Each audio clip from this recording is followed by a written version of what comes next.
Chapter 21. Souls. At school the next day, Phoebe wore a fixed expression, a sealed, thin smile. It must have been hard for her to maintain that smile, because by the time English class came around, her chin was quivering from the strain. She was extremely quiet all day. She didn't speak to anyone but me, and the only thing she said to me was, "Stay at my house tomorrow night." It wasn't a question. It was a command.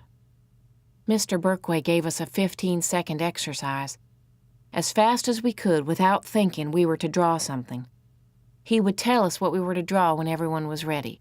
"Remember," he said, "don't think, just draw. 15 seconds. Ready? Draw your soul. Go." We all wasted 5 seconds staring blankly back at him.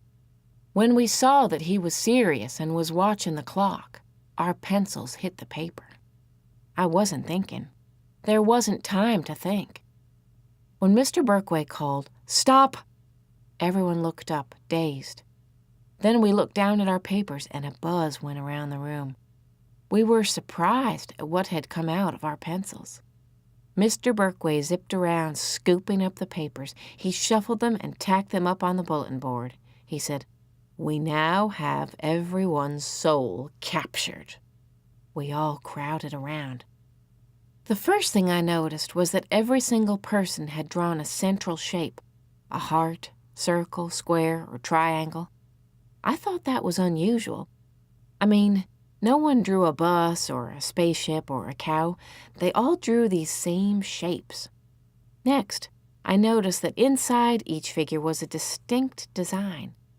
At first, it seemed that everyone was different. There was a cross, a dark scribble, an eye, a mouth, a window. There was one with a teardrop inside that I thought must be Phoebe's. Then Mary Lou said, "Look at that! 2 are exactly the same." People were saying, "Geez," and "Wow," and "Whose are those?" The duplicate designs were a circle with a large maple leaf in the center, the tips of the leaf touching the sides of the circle. One of the maple leaf circles was mine. The other was Ben's.